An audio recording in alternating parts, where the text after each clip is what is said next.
Hey guys, welcome to channel DevKage.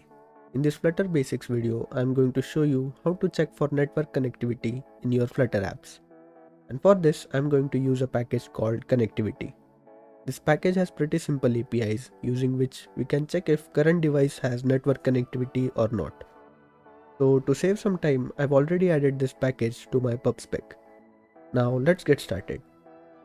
So probably the most easiest way to check for network connection is to get a reference to an object of connectivity and then call check connectivity on that object.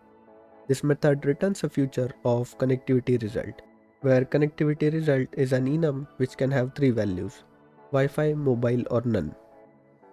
So you can call this method, await for it to complete, and then use the returned value to decide if current device is connected to network or not. This method is good for simple cases, but it does not notify us if the network connectivity changes while our app is running. So to get notified every time the connectivity status changes, we can listen to a stream exposed by connectivity package. For this, I'll first override the initState method of this class. Here I'll write connectivity.onConnectivityChanged, and you can see that this getter returns a stream of connectivity result. So to listen to this stream, we'll have to register a callback function using the listen method. If we check the documentation of listen method, you can see that this method returns an object of stream subscription. And we'll need this object to stop listening when current state object gets destroyed.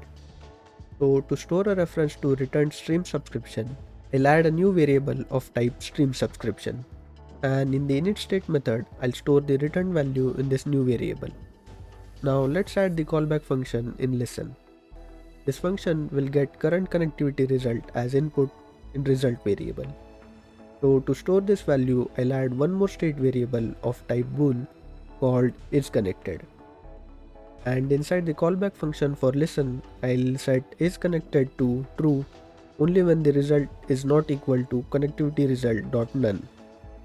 This line will have to go inside a set state so that the UI rebuilds. In the dispose method of the state class, I'll call sub.cancel to stop listening to the stream.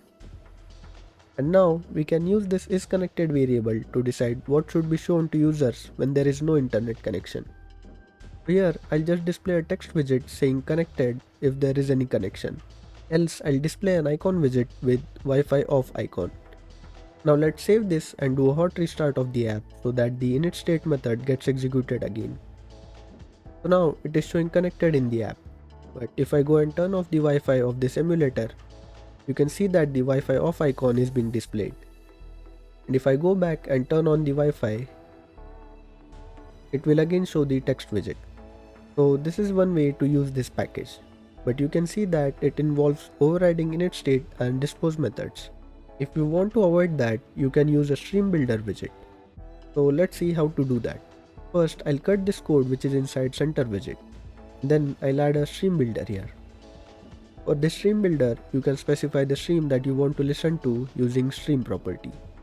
So I'll set this to connectivity.onConnectivityChanged. Then next, we need to specify the required builder property for this stream builder. In this builder, we get snapshots of connectivity result, which we can use to decide which widget we want to display. So first, I'll make sure that current snapshot is not null, it has some data, and that the data, which is just a connectivity result, is not equal to connectivity result.none. If all these conditions are true, it means we are connected and we can proceed normally. Else, we'll have to inform users that there is no connection. So here, I'll quickly add the text and icon widgets from previous example. Okay, so now that the stream builder code is ready, we can go ahead and delete initState, dispose method and the two state variables. Now let's save this and do a hot restart. As you can see, right now the app displays connected.